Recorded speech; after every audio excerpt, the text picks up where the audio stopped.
சங்கீதம் 112:5 இறங்கி கடன் கொடுத்து தன் காரியங்களை நியாயமானபடி நடப்பிக்கிற மனுஷன் பாக்கியவான் அப்படின்னு சங்கீதக்காரர் சொல்கிறாரு.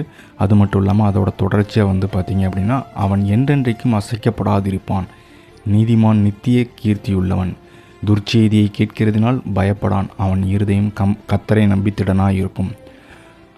வாரி இறைத்தான், ஏழைகளுக்கு கொடுத்தான், அவனுடைய நீதி என்றென்றைக்கும் நிற்கும் அப்படின்னு சொல்லிட்டு சங்கீதக்காரர் சொல்கிறார். இந்த வசனம் பார்த்திங்கன்னா, உங்களை நிறைய பேர் பார்த்திங்கன்னா நல்ல மனசு உள்ளவங்களாக இருப்பீங்க. ஏழைகளுக்கு முடிஞ்ச அளவுக்கு உதவி பண்ணணும்னு நினைப்பீங்க. இல்லாதவங்களுக்கு ஏதாவது ஹெல்ப் பண்ணணும்னு நினைப்பீங்க. அந்த மாதிரி கொடுக்கும்போது நம்மளை இந்த உலகம் ஒரு ஏமாளின்னு நினைக்குதோ அப்படிங்கிற ஒரு தாட் உங்களுக்குள்ளே வரலாம் இல்லைங்களா? அந்த மாதிரி வருது அப்படின்னா உங்களுக்கு தான் இந்த வசனம், இறங்கி கடன் கொடுத்து தன் காரியங்களை நியாயமானபடி நடப்பிக்கிற மனுஷன் பாக்கியவான்னு வேதம் சொல்கிறது. அவன் என்றென்றைக்கும் அசைக்கப்படாது இருப்பான் அப்படின்னு சொல்லுது. நீங்கள் என்றென்றைக்குமே அசைக்கப்பட மாட்டீங்க.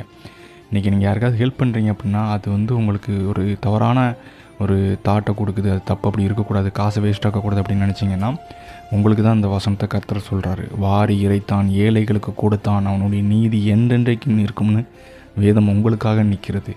ஸோ நீங்கள் உங்களால் முடிஞ்ச உதவிகளை மற்றவங்களுக்கு பண்ணுங்கள், இல்லாதவங்களுக்கு பண்ணுங்கள். ஏதாவது துணி எடுத்து கொடுங்க. துணி இல்லை அப்படிங்கும்போது துணி எடுத்து கொடுங்க. சாப்பாடு இல்லாமல் யாராவது இருக்காங்கன்னா போகிற வழியில் பார்க்குறீங்கன்னா ஏதோ ஒரு பிரிஞ்சி இல்லை ஏதாவது ஒரு குஸ்கா அந்த மாதிரி கூட நீங்கள் ஒரு 50 ரூபா 60 ரூபா சொல்கிறாங்கன்னா வாங்கி கொடுத்துட்டு அவங்களுக்கு உணவு கொடுத்துட்டு போனீங்கன்னா அது உங்களுக்கு ஒரு பெரிய ஆசீர்வாதமாக இருக்கும். ஆமேன்.